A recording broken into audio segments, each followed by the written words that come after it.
Hello dear aspirants, welcome back to Rohit Academy. So already thumbnail చూసి ఇక్కడికి వచ్చారు కదా. Shanti bill, sustainable harnessing nuclear energy for transforming India అనే ఒక కొత్త బిల్ ఇప్పుడు ఇండియాలోకి వచ్చింది. సో ఐఎమ్ డామ్ షూర్ ఈ వీడియో మొత్తం చూసాక యూ జస్ట్ సే వావ్, ఇంత ధైర్యంగా ఇంత కాన్ఫిడెంట్గా ఎందుకు చెప్తున్నామంటే ఈ టాపిక్ని కరెంట్ అఫేర్లో మాత్రమే కాదండి, దీని చుట్టూ అల్లుకున్న ప్రతి అంశాన్ని మేము ముట్టుకుంటున్నాం. ఎలా అని తెలుసా? ఇటు ఎకానమీ పర్స్పెక్టివ్లో, జాగ్రఫీ పర్స్పెక్టివ్లో, పాలిటీ పర్స్పెక్టివ్లో ఇలా ప్రతి పాయింట్ని టచ్ చేసి ఈ వీడియో నుంచి డెఫినెట్గా ఒక మార్క్ మనకి ప్రతి ఎగ్జామ్లో ఎలా కనబడిందో చూపెట్టే బాధ్యత మాది. అండ్ వచ్చే కమింగ్ ఎగ్జామ్స్లో దీని మీద క్వశ్చన్స్ ఫ్రేమ్ అయితే ఇలా ఫ్రేమ్ అయితే దాని గురించి మాట్లాడే బాధ్యత మాది. సో ఈ రెండు బాధ్యతలు తీసుకొని ఇప్పుడు ఈ వీడియోని మేము మేక్ చేస్తున్నాం. కొత్తగా ఛానల్ టచ్ చేస్తే మాత్రం సబ్స్క్రైబ్, లైక్, షేర్ లాంటివి చేసేయండి. ఇంకా లేట్ ఎందుకు, ఇక టాపిక్లోకి వెళ్దాం. ఫస్ట్ ఆఫ్ ఆల్ శాంతి, నేను ప్రతి వర్డ్ని క్షుణ్ణంగా ఇలా అరటి పండు తొక్కని ఒలిచినట్టు మీ ముందుకు ఒలిచి చూపించే బాధ్యత నాది. ఓకేనా? మీ బాధ్యత బరువుని నాకు అప్పచెప్పండి, నేను చూసేసుకుంటా. ఇప్పుడు రండి, ఫస్ట్ ఆఫ్ ఆల్ శాంతి. శాంతిలో ఫస్ట్ సస్టైనబిలిటీ. హెచ్ అంటే హార్నెసింగ్, ఏ అంటే అడ్వాన్స్మెంట్, ఎన్ అంటే న్యూక్లియర్ ఎనర్జీ, టీ అంటే ట్రాన్స్ఫర్మేషన్, ఐ అంటే ఇండియా. చూడండి చూడండి చూడండి, ఇక్కడ చూడండి. ఎస్ అంటే ఏంటి? సస్టైనబిలిటీ. ఓకేనా? సస్టైనబుల్ అంటే ఏంటి? సుస్థిరంగా. అవునా కాదా? సుస్థిరంగా. హెచ్ అంటే ఏంటి? హార్నెసింగ్. హార్నెస్ అంటే ఏంటో తెలుసా మీకు? ఎదుగుదల, ఎన్హాన్స్మెంట్, ఎదుగుదల. ఏ అంటే ఏంటి? అడ్వాన్స్మెంట్ అంటే మీకు తెలుసు, ఇంకా ప్రో అవ్వాలి. ఎన్ అంటే ఏంటి? న్యూక్లియర్ ఎనర్జీ అంటే అణుబాంబులకి అణుశక్తికి సంబంధించిన ఇష్యూ అన్నట్లుగా. టీ అంటే ఏంటి? ట్రాన్స్ఫర్మేషన్ అంటే మారుతూ ఉంది. ఎవరు మారుతున్నారో? ఇండియా మారుతుంది. అంటే సస్టైనబుల్గా, హార్నెస్గా, అడ్వాన్స్మెంట్గా న్యూక్లియర్ ఎనర్జీని మనం ట్రాన్స్ఫార్మింగ్ చేస్తున్నాం ఇండియాలో. అర్థమవుతుందా? అయితే ఇప్పుడు న్యూక్లియర్ ఎనర్జీ కిందికి మనం వచ్చినాం కాబట్టి ఇప్పుడు ఒక విషయం మాట్లాడుకుందాం. మిమ్మల్ని చరిత్రకు తీసుకెళ్తున్నాం. ఓకేనా? రండి నాతో పాటు ట్రావెల్ చేయండి. It is free for everyone. So కాసేపు ఈ పిక్ ను చూడకండి ప్లీజ్. ఇక్కడ నేను ఒక స్క్రిప్ట్ రాసా, దీన్ని మాత్రం చూడండి. ఈ స్క్రిప్ట్ లో నేను ఏం చెప్తున్నా అంటే ఇండస్ట్రీ గురించి చెప్తున్నా. మరి భారతదేశానికి స్వాతంత్రం వచ్చాక ఇండస్ట్రీల పరిస్థితి ఏంటి, దీని గురించి మనం మాట్లాడుతున్నాం. అయితే దేశానికి స్వాతంత్రం వచ్చాక 1948లో మనం మొట్టమొదటగా ఒక పాలసీ తీసుకొచ్చినాం. ఆ పాలసీ పేరే ఇండస్ట్రియల్ యాక్ట్. ఓకేనా? మన దేశంలో మొట్టమొదటిసారిగా ఇలా ఇండస్ట్రియల్ పాలసీ మనకి 1948లో వచ్చింది. ఈ ఇండస్ట్రియల్ పాలసీని తీసుకొచ్చిన అప్పటి ఎంపీ ఎవరంటే శ్యామ ప్రసాద్ ముఖర్జీ. అంటే తన రోల్ ఎక్కువ ఉంది. దీంట్లో ఏం చెప్తుందంటే ఇక్కడ చూడండి. ఫస్ట్ ఆఫ్ ఆల్ ఇది మనకి మొత్తంగా 4 కేటగిరీలుగా డివైడ్ అయిపోయింది. మొదటి కేటగిరీ ఏంటంటే గవర్నమెంట్ మోనోపలి. చూడండి, గవర్నమెంట్ మోనోపొలి అంటే చూడండి, ఫస్ట్ ఆఫ్ ఆల్ మీరు చాలా మందికి మోనోపొలి అంటే అర్థం తెలుసా? తెలియకపోతే ఏం పర్లేదండి, మీ ముందు ఉన్నవారు it is your Shravan sir. Me Shravan sir నాకు మీకు భయం ఎందుకు చెప్పండి. మోనోపొలి అంటే ఏంటో తెలుసా? ఏకఛత్రాధిపత్యం. ఏంటి? ఏకఛత్రాధిపత్యం అంటే ఏకఛత్రాధిపత్యం అంటే ఇప్పుడు చెప్తున్నా. ఫర్ ఎగ్జాంపుల్ ఒక ఎగ్జాంపుల్ తీసుకోండి. ఒక ఊర్లో తరుణ్ అని ఒక అబ్బాయి ఉన్నాడు, ప్రియా అని ఒక అమ్మాయి ఉంది. ఈ తరుణ్ అనే అబ్బాయి ఏం చేసిందంటే ఒక ఊర్లో ఒక షాప్ పెట్టిండండి. సో ప్రియా అనే అమ్మాయి కూడా షాప్ పెట్టాలనుకుంటే ఆ ప్రియా అనే అమ్మాయితో చేతులు కలిపి ఏమండి మీరు షాప్ పెట్టకండి, నేను ఒక్కనే పెడతా, నాకు వచ్చిన లాభాలు మనం బాటా పంచుకుందాం, రూపాయికి దొరికే ఒక షాంపూని కూడా నేను 5 రూపాయలకు అమ్ముతా, అప్పుడు చచ్చినట్లు ఈ ఊరిలో మొత్తం మన దగ్గరనే కొంటారు, అప్పుడు వచ్చిన లాభాలు మీకు కూడా కొంచెం ఇస్తా అని చెప్పాడు. ఓకేనా? సో ఇదొక కేసు. సో ఇప్పుడు నేను వచ్చేసా, శ్రవణ్ సార్ వచ్చేసిండు. ఇప్పుడు ప్రియకి చెప్పిండు, తరుణ్కి చెప్పిండు, నేను చెప్తున్నా లాభాలు ఏం లేవు, ఏంటి ఏకఛత్రాధిపత్యం మోనోపాలి ఏమనుకుంటారు మీరు అసలు? ఇక్కడ నేను కూడా పెడుతున్నా, కాంపిటీషన్ క్రియేట్ చేస్తున్నా, వాడు ఇష్టం నీ దగ్గర ఉండి లేకపోతే నా దగ్గర ఉండి లేకపోతే తిని దగ్గర ఉంటాడు, మీరేంటి ఇట్లా మాట్లాడుతారు అని అంటున్నా. సో ఇక్కడ గవర్నమెంట్ మోనోపాలి అంటే ఏంటో తెలుసా? కొన్ని ఇండస్ట్రీస్ మీద గవర్నమెంట్కి పూర్తి గుత్తాధిపత్యం ఉంటుంది. దాంట్లో ప్రైవేట్ వాళ్ళని అలో చేయదు. గుర్తుపెట్టుకో అలో చేయదు. ఓకేనా? ఎందుకు అలో చేయదు? ప్రైవేట్ వాళ్ళ ఆలోచనలు ఎలా ఉంటాయి? డబ్బులు కావాలి, అవునా కాదా? ఇప్పుడు చూడండి, లైక్ మన దేశంలోనే రేషన్ బియ్యం ప్రైవేట్ వాడికి ఇస్తే వాడు మీకు ఎందుకు ఇస్తాడు? సో ఫర్ ఎగ్జాంపుల్ రైల్వేని ప్రైవేట్ పరం చేస్తే వాడు టికెట్ రైలు విస్తరించడా? ఆర్టీసీని ప్రైవేట్ పరం చేస్తే ప్రైవేట్లో, అవునా కాదా? సో ఏరోప్లేన్స్ ప్రైవేట్లో, అవునా కాదా? మరి అలాంటిది న్యూక్లియర్ థింగ్స్ని ప్రైవేట్ చేతికి అప్పచెప్తే అది రేపు పొద్దున దేశం మీదకే, అవునా కాదా? దేశం మీదకే దాడి చేస్తా చేయదా? మరి ఇప్పుడు చూడండి, కేజీఎఫ్ మూవీలో యష్ అన్నన్ని థింగ్స్ని చేస్తే ఒక దేశం దగ్గర ఉన్నంత ప్యారలల్ గవర్నమెంట్ తను రన్ చేస్తుంది. మీరు ఎలా ఊరుకుంటుందని ఆ సిటీ మొత్తాన్ని లాస్ట్‌కి ఏం చేస్తది? ఆ మూవీలో మొత్తం డిస్ట్రాయ్ చేస్తున్నట్లుగా. అలా ఇక్కడ స్టోరీ. ఎందుకు గవర్నమెంట్ ఇవ్వలేదంటే, అలాగే 200 సంవత్సరాలు ఒకడు వ్యాపారం చేసుకుంటా వచ్చి మన దేశాన్ని 200 సంవత్సరాలు రూల్ చేసిండు బ్రిటిషోడు. అవునా కదా! ఆ భయంతోని. ఓకేనా? రెండోదేందంటే మిక్స్‌డ్. ఈ మిక్స్‌డ్ అంటే కొన్ని ఇండస్ట్రీస్ ఉంటాయండి. ఈ కొన్ని ఇండస్ట్రీస్‌లో ప్రైవేట్ వాళ్ళు కూడా జాయిన్ కావచ్చు. దాంతో పాటు పబ్లిక్ అంటే గవర్నమెంట్ ఎంటిటీస్ కూడా మనకిక్కడ కనబడతాయి. దాంతో పాటు నెక్స్ట్ కొన్ని గవర్నమెంట్ రెగ్యులేట్ చేస్తది. అంటే కొన్ని ఇన్‌స్టిట్యూట్స్ ఉంటాయి. ఆ ఇండస్ట్రీస్‌ని గవర్నమెంటే రెగ్యులేట్ చేస్తది. ఆ తర్వాత చూసుకుంటే లాస్ట్ ప్లేస్‌లో ప్రైవేట్ కంపెనీస్‌కి ఇచ్చామన్నట్లుగా. ఇలా మొత్తంగా మనం 4 రకాలుగా దీన్ని సెగ్రిగేట్ చేసుకుందాం. మరి ఇది ఇంపార్టెంటా? అవసరం లేదు. అవసరం లేదు. ఒకటి మాత్రం ఇంపార్టెంట్. అదేంటంటే ఇది ఏ సంవత్సరంలో వచ్చింది? ఏ సంవత్సరం వచ్చింది? 1948లో వచ్చింది. దీన్ని మాత్రం 100% నేను బల్లగుద్ది మరి చెప్తున్నా గుర్తుపెట్టుకోండి. ఎందుకు తెలుసా? దీన్ని మీకు కానిస్టేబుల్‌లో ప్రిలిమ్స్‌లో అడిగిండు, మెయిన్స్‌లో అడిగిండు. ఎస్ఏలో ప్రిలిమ్స్‌లో అడిగిండు, మెయిన్స్‌లో అడిగిండు. గ్రూప్ 1 ప్రిలిమ్స్‌లో 2 సార్లు అడిగిండు. గ్రూప్ 2లో అడిగిండు. ప్రతిసారి దీన్ని అడుగుతూనే ఉన్నాడు. అందుకు గుర్తుపెట్టుకోండి. మొట్టమొదటి పారిశ్రామిక విధానం మన దేశంలో ఎప్పుడొచ్చింది? 1948లో వచ్చింది. ఓకేనా? యెస్. సో 48లో వచ్చింది. నెక్స్ట్ 1956కి వచ్చేసరికి ఏం జరిగిందంటే మన దేశంలో మరొక ఇండస్ట్రియల్ తీర్మానం వచ్చింది. దీన్ని మనం ఏమంటాం తెలుసా? ఇక్కడ చూడండి. సెకండ్ ఇండస్ట్రియల్ పాలసీ ఎప్పుడొచ్చింది? 1956లో వచ్చింది. దీన్ని ఏమంటాం తెలుసా మనం? ఇండస్ట్రీలా లేదా పరిశ్రమల పరిశ్రమల రాజ్యాంగం అనే పేరుతో పిలుస్తున్నాం. దీన్నే ఇంగ్లీష్‌లో ఏమంటాం తెలుసా? ది కాన్స్టిట్యూషన్ ఫర్ ఇండస్ట్రీస్ అనే పేరుతో మనం పిలుస్తాం. ఏమంటున్నాం? ది కాన్స్టిట్యూషన్ ఫర్ ఇండస్ట్రీస్ అనే పేరుతో పిలుస్తున్నాం. ఇక్కడ చూసుకుంటే మొత్తంగా గవర్నమెంట్ దీన్ని 3 భాగాలుగా విభజించింది. ఓకేనా? సో ఈ 3 భాగంలో మొదటి భాగాన్ని షెడ్యూల్ 1 అనే పేరుతో తీసుకొచ్చింది. ఏం తీసుకొచ్చింది? మొదటి దాన్ని మనం షెడ్యూల్ ఏ అనే పేరుతో తీసుకొచ్చింది. రెండో దాన్ని షెడ్యూల్ బి అనే పేరుతో తీసుకొచ్చింది. మూడో దాన్ని షెడ్యూల్ సి అనే పేరుతో తీసుకొచ్చింది. ఓకేనా? సో మొదటి దాంట్లో ఈ షెడ్యూల్ ఏలో మొత్తంగా 17 ఇండస్ట్రీస్ దీంట్లో ఉంటాయి. ఇవి అన్నీ కూడా మొత్తంగా గవర్నమెంట్ చే మాత్రమే ఇవి రూల్ అవుతాయి. గవర్నమెంట్ తప్ప ప్రైవేట్ వాళ్ళు దీంట్లోకి రావడానికి వీలు లేదు. వీళ్ళు గుర్తుపెట్టుకోండి. ఎన్ని? 17. ఈ 17 పూర్తిగా ఎవరి చేతిలో ఉన్నాయి మనకి? గవర్నమెంట్ చేతిలో మాత్రమే ఇవి కనబడుతున్నాయి.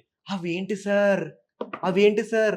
రైల్వేస్, అమ్యునిషన్స్, మిషన్స్ అంటే ఏంటి? ఆయుధాలు, ఆయుధ కర్మాగారాలు. నెక్స్ట్ అటామిక్ థింగ్స్ అంటే అణు సంబంధించిన పదార్థాలు. నెక్స్ట్ ఏరోప్లేన్స్, విమానాలు, ఐరన్ అండ్ స్టీల్ ఇండస్ట్రీస్, ఇనుము మరియు ఉక్కు కర్మాగారాలు, postal department, telegraph department, coal mines, electricity, naval ఇవన్నీ కూడా మనకి షెడ్యూల్ ఏలో సెటిల్ అయిపోయి ఉన్నాయి. అర్థమవుతుందా? అవన్నీ మనకి షెడ్యూల్ ఏలో సెటిల్ అయిపోయి ఉన్నాయి. అందులో చూడండి అటామిక్ న్యూక్లియర్ ఎనర్జీ ఉందా లేదా? మరి అలాంటి న్యూక్లియర్ ఎనర్జీ గురించి ఇప్పుడు మన శాంతి బిల్ తీసుకొచ్చింది. అవునా కాదా? Sustainably harnessing advancement nuclear energy transferring to the India. అవునా కదా? అలా తీసుకొచ్చినాం. ఓకేనా? నెక్స్ట్ చూసుకుంటే మనం తర్వాత షెడ్యూల్ బి. ఈ షెడ్యూల్ బిలో మనకి మొత్తంగా 12 ఉన్నాయండి. ఇవి మిక్స్డ్. అంటే ఇక్కడ గవర్నమెంట్ ఉంటది, ప్రైవేట్ ఉంటది. ఇక చుట్టూ మనకి ప్రైవేట్ ఉంటది. ఓకేనా? సో ఈ మొత్తం ఈ 17లో ఒక 4 మాత్రం గవర్నమెంట్ మోనోపాలీ చేద్దాం అనుకుంటుంది. ఒక 4 గవర్నమెంట్ పూర్తిగా మోనోపాలీ అంటే గవర్నమెంట్ ఒక్కరు మాత్రం ఉండాలి. ఇంకెవరు దాంట్లోకి రావద్దు. అందులో చూసుకుంటే ఫస్ట్ ప్లేస్‌లో మనకి ఎవరు కనబడుతున్నారు తెలుసా? ఇక్కడ మీకు ఆయుధాలు కనబడుతున్నాయి. మొదటి ప్లేస్‌లో మీకు ఆయుధ కర్మాగారాలు చచ్చినట్లుగా ఇవి గవర్నమెంట్ కింద ఉండాలి. డిఆర్‌డిఓ అది ప్రైవేట్‌దా? కాదు కదా? నెక్స్ట్ అటామిక్ అంటే అణుశక్తి, న్యూక్లియర్ విభాగం. 4వది రైల్వేలు కూడా చచ్చినట్టు గవర్నమెంట్ కింద ఉండాలి. 3వది ఏవియేషన్ అంటే విమాన రంగము. ఓకేనా? విమాన రంగము. ఈ 4 మీద గవర్నమెంట్‌కి పూర్తి గుత్తాధిపత్యం కలదు. ఇదంతా హిస్టరీ, దీనికి సంబంధించిన చరిత్ర. ఇప్పుడు చూడండి అణుశక్తి ఎక్కడుంది మనకి? గవర్నమెంట్ పూర్తి మోనోపాలీ మీద డిసైడ్ అయిపోయింది. ఇప్పుడు రండి ఇక స్టోరీకి వద్దాం. ఇట్లాంటి దాన్ని ఇప్పుడు ప్రైవేట్ వాళ్ళ చేతిలో పెడుతున్నారు. అర్థమైందా? సో ఒకటి చెప్తా మేరీ బాయ్ ఆర్ బహినో, ఇక్కడ మ్యాటర్ ఏంటంటే మీరు కరెంట్ అఫైర్స్ చదవడం అనేది doesn't matter. It does matter when you apply them to the static points. మీరు ఎప్పుడైతే స్టాటిక్ జీకేకి దీన్ని అనుసంధానించారో then you will become winner. గుర్తుపెట్టుకున్న మాట. మీరు అప్పుడు విన్నర్ ఖచ్చితంగా అవుతారు. ఎందుకంటే కరెంట్ అఫైర్స్ చదవడం అనేది ప్రతి ఒక్కరు చదువుతున్నారు. ఆ కరెంట్ అఫైర్స్‌తో రిలేట్ అవుతున్న సబ్జెక్ట్ ఉంది కదా! అది మీరు చదవండి. అది మీరు చదవండి. This Rohit's academy platform only gives that kind of context, that kind of content to you. ఓకేనా? దాన్ని మాత్రమే మేము ఇవ్వడానికి ఇక్కడ ప్రామిస్ చేసి మేము నిల్చున్నాం. ఓకే? ఇప్పుడు మాట్లాడుకుందాం. ఈ పాయింట్ నుంచి మనకి ఎగ్జామ్ ఓరియంటేషన్‌లో ఇప్పుడు చూడండి, మొట్టమొదటిసారిగా మన దేశంలో ఇండస్ట్రీ పాలసీ ఎప్పుడొచ్చింది? 1948లో వచ్చింది. సెకండ్‌ది 1956 వచ్చింది. దాంట్లో ఎన్ని కేటగరీలు ఉన్నాయి? Schedule A, schedule B, schedule C. Schedule ఏలో ఎన్ని ఉన్నాయి? 17 ఎంటిటీస్ ఉన్నాయి. ఆ 17 ఎంటిటీలో 4 ఎంటిటీలు గవర్నమెంట్ గుత్తాధిపత్యం కింద ఉన్నది. అందులో చూసుకుంటే మనకి అమ్యునిషన్స్, అటామిక్, రైల్వేస్, ఏవియేషన్స్ ఈ 4 దాంట్లో ఉన్నాయి. ఓకేనా? చలో ఇక మనం చూద్దాం. ఈ సబ్జెక్ట్ ఏంటంటే మనకి బిల్స్ అండ్ యాక్ట్స్‌లో ఇట్లాంటి క్వెషన్స్ పడతాయి. ఇక్కడ థింగ్ ఏంటంటే union cabinet has approved the new atomic energy bill 2025. ఇలాంటి బిల్లు, ఇలాంటి చట్టం మన దేశంలో 1962లో మాత్రమే ఒకటొచ్చింది. ఆ తర్వాత 2010లో ఇంకో చట్టం వచ్చింది. ఇదంత ఇంపార్టెంట్ కాదు. ఈ 1962లో వచ్చిన ఈ చట్టం మాత్రం చాలా దారుణంగా ఇంపార్టెంట్ అండి. సో, అప్పుడు అంటే అప్పుడెప్పుడు 1960లో అప్పుడెప్పుడో 70 ఇయర్స్ కింద వచ్చిన ఈ చట్టం ఈ రోజుకి మార్పులు ఒక 60 ఇయర్స్ అనుకుంట వచ్చి ఈ రోజుకి ఇది మార్పు జరగలేదు. బట్ ఇప్పుడు మార్పు జరుగుతుంది. That is why this is very very important to your exam. ఓకేనా? చలో ఇక నెక్స్ట్ మనం స్టోరీలోకి వెళ్దాం. ఇక్కడ స్టోరీ ఏంటంటే ఫస్ట్ ఆఫ్ ఆల్ ఇక్కడ చూడండి మీరు. సో, ఇప్పటివరకు మన దేశంలో ఎన్నో విచ్ఛిన్నమైన చట్టాలు ఉన్నాయి. ఆ విచ్ఛిన్నమైన చట్టాలని మంచిగా సెట్ చేస్తూ ఇప్పుడు మన కళ్ళ ముందుకు వచ్చింది. సో, ఇంతకుముందు మనం చట్టం చూసుకుంటే ఏంటి? ఇది 1962 అటామిక్ ఎనర్జీ సంబంధించిన ఒక చట్టం ఉంది. ఈ చట్టాన్ని ఇప్పుడు మనం రీవ్యాంప్ చేసి కొత్తగా 2025లో మనం ఒక బిల్లు తీసుకొచ్చినాం. నెక్స్ట్ మనకి శీతాకాల సమావేశాలు జరుగుతుంది పార్లమెంట్‌లో. అక్కడ ఇది మనకి కొత్త చట్టంగా రాబోతుంది. ఈ చట్టం ఏం చేస్తుందంటే ఇతర ఇండస్ట్రీలకు గూడా అంటే ప్రైవేట్ ఎంటిటీలకు గూడా ఇందులో ఎంట్రీ అంటే అవి కూడా దీంట్లోకి రావడానికి ఇది సహకరిస్తుంది. అయితే నెక్స్ట్ ఇక్కడ మనకి ఏ మినిస్టర్ దీంట్లో వర్క్ చేస్తుంది? చూడండి, అసలు ఏ మినిస్టర్ దీంట్లో వర్క్ చేసే మినిస్టర్ ఒకే ఒక ministry. That is prime minister. Narendra Modi కింద మాత్రమే ఉంటుంది. ఆ డిపార్ట్మెంట్ ఏంటంటే that is the department of atomic energy. ఏంటి? Department of atomic energy. This is completely controlled by prime minister. That is the concern minister for whom. ఎవరిది concern minister? Prime minister is the concern minister for the department of the atomic energy. ఓకేనా? మరి ఇది ఏం చేస్తుంది? So, ఇది ఏం చేస్తుందంటే ఇప్పటికి మనకి అటామిక్ ఎనర్జీ యాక్ట్ 1962 ఒకటి ఉంది. ఓకేనా? నెక్స్ట్ చూసుకుంటే civil liability for nuclear damage act 2010 ఉంది. Civil liability for nuclear damage. Nuclear damage అయితే ఇక్కడ సివిల్ లయబిలిటీ అంటే మనం ఎలా దానికి లయబుల్ అవుతాం అన్న ఇష్యూస్ కింద ఒక యాక్ట్ వచ్చింది. అంతగా దీన్ని ఏం గుర్తుపెట్టుకుని ట్రై చేయకండి. కానీ ఇది 1962 అణుశక్తి చట్టాన్ని మాత్రం మీరు ఖచ్చితంగా దీన్ని గుర్తుపెట్టుకోండి. సో, ఈ చట్టంలో ఏముంది మీకు అనవసరం అండి. ఈ ఇయర్ మాత్రం మీరు గుర్తుపెట్టుకోండి. ఓకేనా? సరే, ఏమేంటంటే ఇక్కడ to enable the large scale nuclear expansions అంటే న్యూక్లియర్‌ని మనం ఇంకా ఎక్స్పాండ్ చేద్దాం అనుకుంటున్నాం. ఎలా అంటే ప్రైవేట్ వాళ్ళని కూడా ఇందులోకి తీసుకొచ్చి 2047 కల్లా వికసిత్ భారత్‌ని వికసించాలనే విధంగా దీన్ని తీసుకొస్తామని ఇక్కడ స్టోరీ చెప్తున్నారు. ఓకేనా? సరే, ఇక్కడ కీ ఫ్యాక్టర్స్ మనం చూసుకుంటే ఇదంతా మీరు ఏది గుర్తుపెట్టుకోకపోయినా పర్లేదు. ఎందుకు సార్ ఈ సోది మాకెందుకు చూపిస్తున్నారు? ఈ సోదిని మీరు బట్టి పట్టకండి. ఓకేనా? ఇక్కడున్న ఈ ఏదైతే యెల్లో కలర్ నేను డ్రా చేశానో దాన్ని గుర్తుపెట్టుకోండి. ఎందుకు తెలుసా? అవి రేపొద్దున మీ ఎగ్జామ్‌లో డిస్క్రిప్ట్ ఓరియంటేషన్‌లో అంటే స్టేట్మెంట్ 1, స్టేట్మెంట్ 2, స్టేట్మెంట్ 3 లేదా స్టేట్మెంట్ 2 స్టేట్మెంట్ 1ని ఓకే చేసిందా? సో, అలా మనకు క్వెషన్స్ పడతాయి. ఓకేనా? ఏ చూడండి. ఏ ఏంటంటే opening the nuclear value chain to the private players. అవునా కాదా? ఇందుకోసంగా తీసుకొచ్చింది. ఇప్పుడు ప్రైవేట్ వాళ్ళకి ఇది ఓపెన్ అయింది. Next unified legal framework. ఒక మంచి లీగల్ ఫ్రేమ్‌వర్క్ తయారవుతుంది. చట్టంతో రూపుదిద్దుకుంటుంది. Next reform the nuclear liability architecture. Nuclear liability architecture మొత్తం చేంజ్ అవుతుంది. ఇండిపెండెంట్ న్యూక్లియర్ సేఫ్టీ అథారిటీ అంటే ఇందులో సేఫ్టీ మెజర్మెంట్స్ వీళ్ళు ఫాలో అవుతున్నారు. Next dedicated nuclear tribunal. ఇక్కడ చూడండి, న్యూక్లియర్ కంట సెపరేట్‌గా ఒక ట్రిబ్యునల్ ఇస్తారు. అబ్బా! సార్ మాకు ట్రిబ్యునల్ అంటే ఏంటో తెలవది. జర చెప్తారా? ఎందుకు చెప్పా? బరాబర్ చెప్తా. నేనుంది మీకోసమే కదా! యాక్చువల్‌గా ట్రిబ్యునల్ అంటే మనకి ఆర్టికల్ 323 ఏ అండ్ బి అనేవి ట్రిబ్యునల్ గురించి మాట్లాడుతున్నాయి. అబ్బా సార్ ట్రిబ్యునల్ అంటే ఏంటంటే కోర్టు. ఈ కోర్టునే ట్రిబ్యునల్ అంటున్నాం. ప్రత్యేకంగా ఒక దాని కోసం అంటే ఒక అవసరం కోసం మాత్రమే పనిచేస్తే దాన్ని ట్రిబ్యునల్ అంటాం. అంటే ఫర్ ఎగ్జాంపుల్ ఇప్పుడు కోర్టులో సివిల్ కోర్ట్స్ అని, క్రిమినల్ కోర్ట్స్ అని చాలా చూసుకుంటాయి. బట్ ట్రిబ్యునల్ గురించి వచ్చేసరికి అది ఏదో ఒక డిపార్ట్మెంట్‌కి పనిచేస్తది. అటామిక్ పని చేయాలా, నిరుద్యోగులకు పని చేయాలా, లేకపోతే గవర్నమెంట్ ఆఫీసర్‌లకు పని చేయాలా, ఏదో ఒక డిపార్ట్మెంట్ చూసుకుంటది. అందుకే దాన్ని మనం ట్రిబ్యునల్ అనే పేరుతో పిలుస్తున్నాం. దీనికంటూ సెపరేట్‌గా ఒక ట్రిబ్యునల్ ఇక్కడ అలోకేట్ చేస్తున్నారు. ఓకేనా? అండ్ దాంతో పాటు ఇక్కడ స్మాల్ మాడ్యులర్ రియాక్టర్స్ ఇదే మీరు గుర్తుపెట్టుకోకండి. అంటే ఇండస్ట్రీస్‌ని కూడా ఇందులోకి తీసుకొచ్చి కొన్ని న్యూక్లియర్ రియాక్టర్స్ని ఇక్కడ తయారు చేస్తున్నామని మనకు చెప్తున్నారు. ఇప్పటి వరకు 60 ఏళ్ళ నుంచి ఉన్న ఒక లా అనేది బ్రేక్ అయిపోయింది. అంటే 96లో వచ్చిన లాకి ఇప్పుడు మనకి ఎండ్ కార్డ్ పడ్డది. అండ్ 2047 కల్లా 100 గిగావాట్ల ఎనర్జీని, ఎలక్ట్రిసిటీ ఎనర్జీని మనం ఈ న్యూక్లియర్ నుంచి తీసుకురావడానికి మేము తీసుకొచ్చినామని ప్రెజెంట్ బీజేపీ గవర్నమెంట్ చాలా బలంగా, దృఢంగా, గొప్పగా దేశానికి కాదు ప్రపంచానికి చెప్పుకుంటుంది. ఓకేనా? సో ఇప్పుడు ఈ కాంటెక్స్ట్‌లో ఇది వెరీ ఇంపార్టెంట్ అండి మీకు. ఎందుకంటే దీని మీద మన క్వెషన్స్ ఫ్రేమ్ అయితాయి. ఇప్పుడు చూడండి, ఇక్కడ కనబడుతుందా ఇందిరాగాంధీ? ఇందిరాగాంధీ కనబడుతుందా? ఈ స్టోరీ ఏంటో తెలుసా మీకు? సో ఈ స్టోరీ ఏంటంటే దీన్ని మనం ఆపరేషన్ స్మైలింగ్ బుద్ధ అంటున్నాం. ఏమంటున్నాం? అమ్మా ఇంగ్లీష్ మీడియం అయినా తెలుగు మీడియం అయినా అందరూ దీన్ని ఆపరేషన్ స్మైలింగ్ బుద్ధ అనే గుర్తుపెట్టుకోండి. ఓకేనా? సరే ఇది ఎప్పుడు జరిగింది? ఇది ఎప్పుడు జరిగిందంటే ఇది మనకి 1974లో మే 18 జరిగింది. ఓకేనా? ఈ డేట్ మాత్రం 100% గుర్తుపెట్టుకోవాల్సిందే. నేను గుర్తుపెట్టుకోనంటే నడవదు, ఎగ్జామ్లో మార్కు పోతుంది.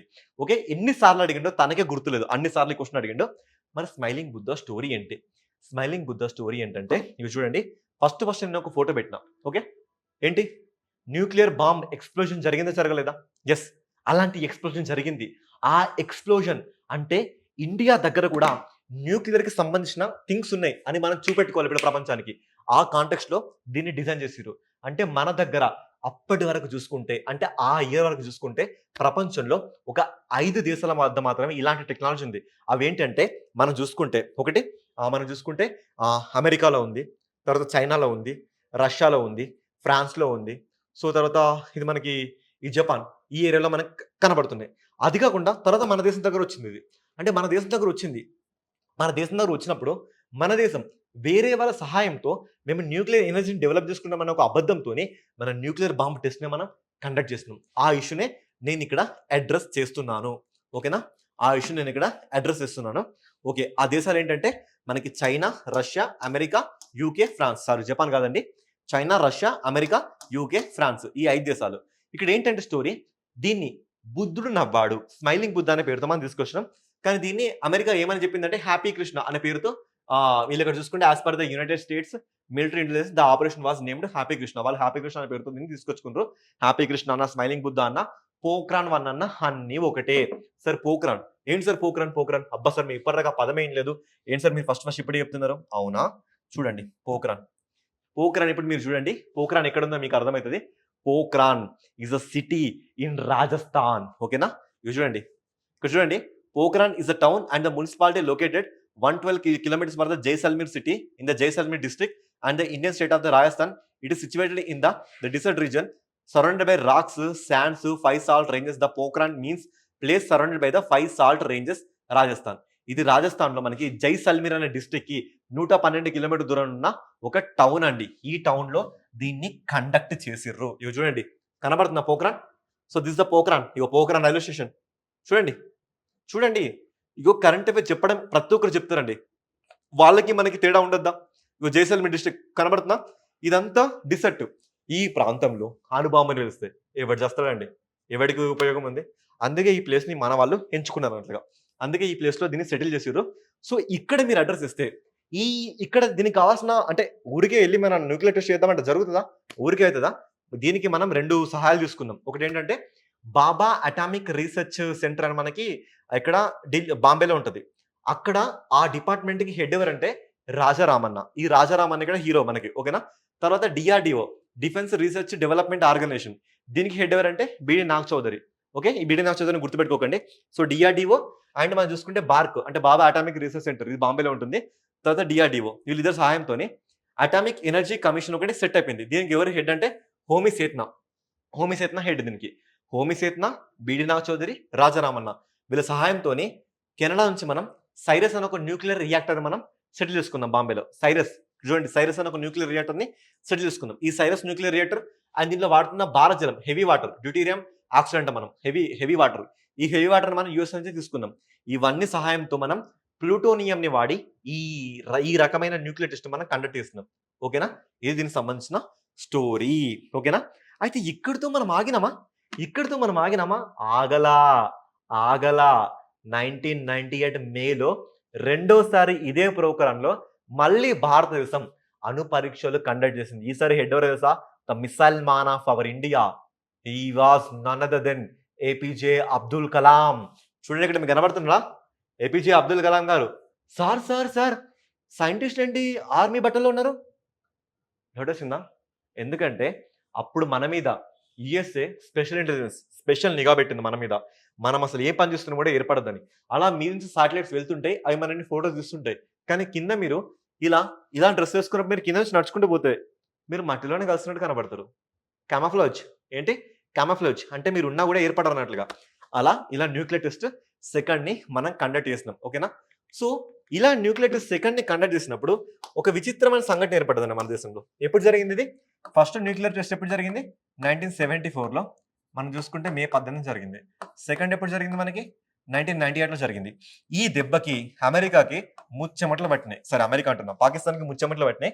ఇక పాకిస్తాన్ ఫిబ్రవరిలో ఏం చేసింది తెలుసా మీకు? 1999 ఫిబ్రవరిలో మన దేశం దగ్గరికి వచ్చి, అబ్బా మీరందరూ లాహోర్‌కి రండి ప్లీజ్, ప్లీజ్, ప్లీజ్ లాహోర్‌కి రండి.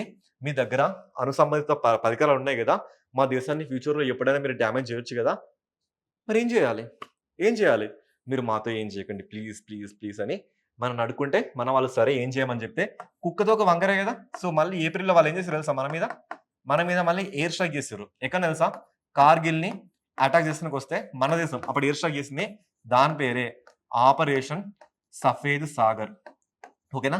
సో, తర్వాత it led to Kargil Vijay Diwas.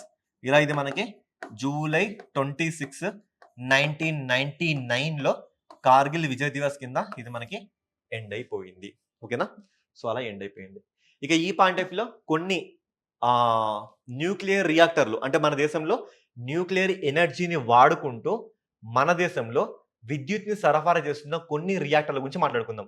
అబ్బా! సార్ రియాక్టర్లు మీకు కొత్తోళ్ళం సార్ మాకు తెలవది. నేనున్నా. నేను చూపిస్తా గదా! మీరు చూడండి. మీకు చూపిస్తా కొన్ని. ఇక్కడ చూడండి. సైరస్ అని ఒక రియాక్టర్ చూపిస్తా మీకు. Cirus nuclear reactor. చూడండి బాంబేలో ఉంటుంది. Cirus nuclear reactor. చూడండి. ఇగో కనబడుతుందా? My dear boy are back now. ఇదంతా మనకి న్యూక్లియర్ రియాక్టర్. ఇలా ఉంటుంది. ఓకే. సో, చూడండి. ఓకే. ఫోటోస్ ఎక్కువ లేవు. దీని పేరు ఇప్పుడు ధృవగా మార్చిర్రు. నెక్స్ట్ మీకు కుడంకులం చూపిస్తానండి.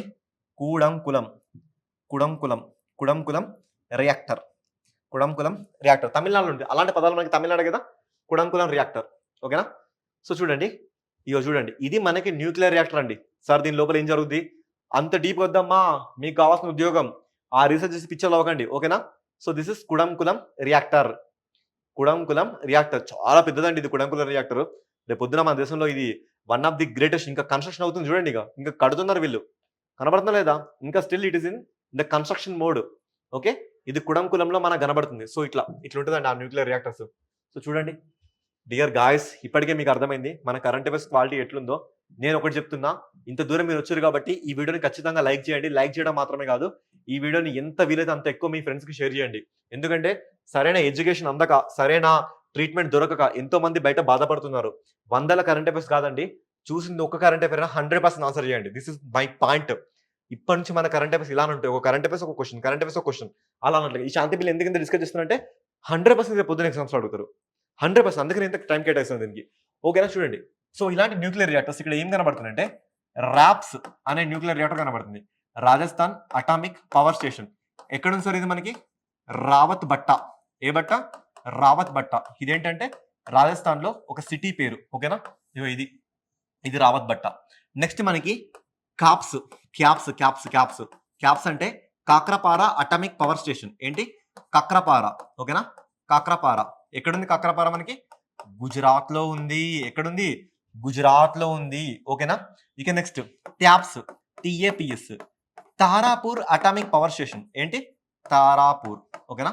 ఏంటి? తారాపూర్. ఎక్కడుంది సార్? ఎక్కడుంది?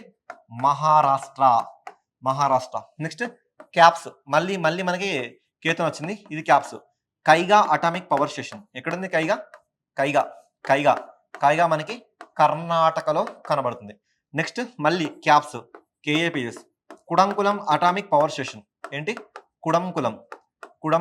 ఓకేనా? కుడంకులం ఎక్కడుంది? తమిళనాడులో ఉంది. ఓకేనా? సో, దాని తర్వాత మనకి మద్రాస్‌లో ఉంది.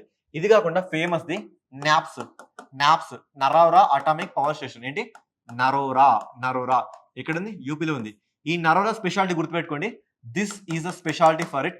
ఇదేంటంటే మన దేశంలో వ్యవసాయానికి విద్యుత్ని అందిస్తున్న వన్ అండ్ ఓన్లీ ఎలక్ట్రిసిటీ ఉన్న న్యూక్లియర్ పవర్ ప్లాంట్ ఎక్కడుందంటే నరోరాలో ఉంది.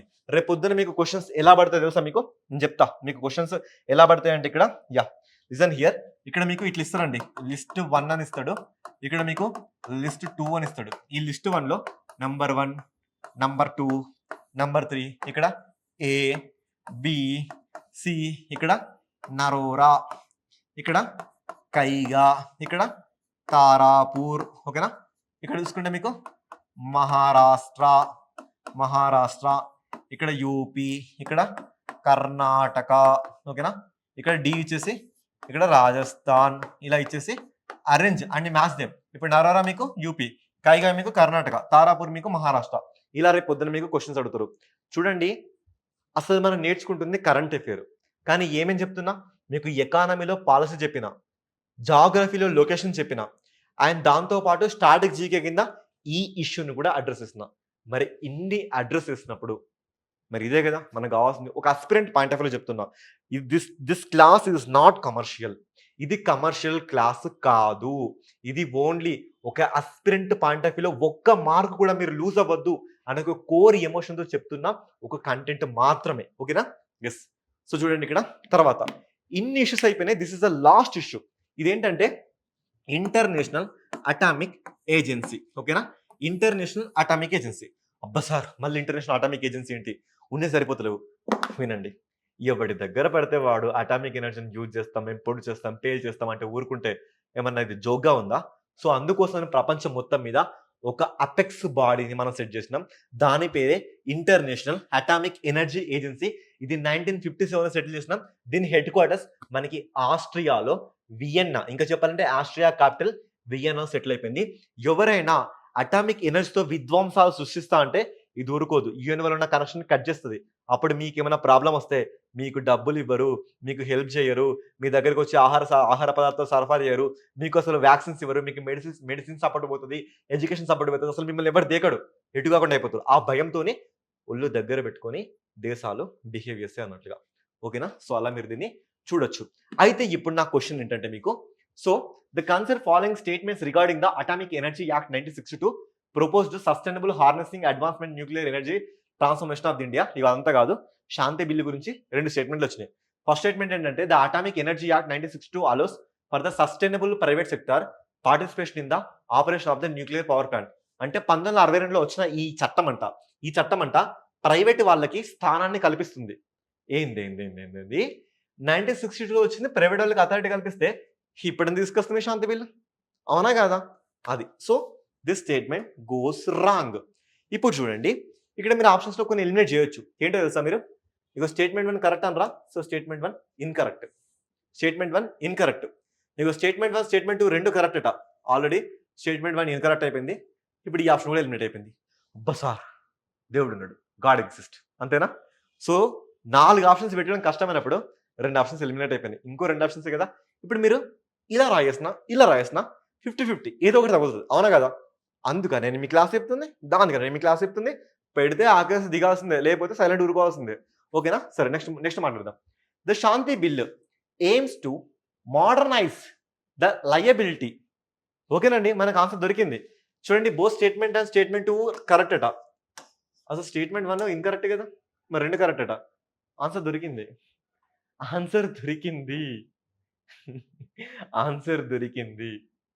సరే సార్, మరి రెండో చదువుదాం.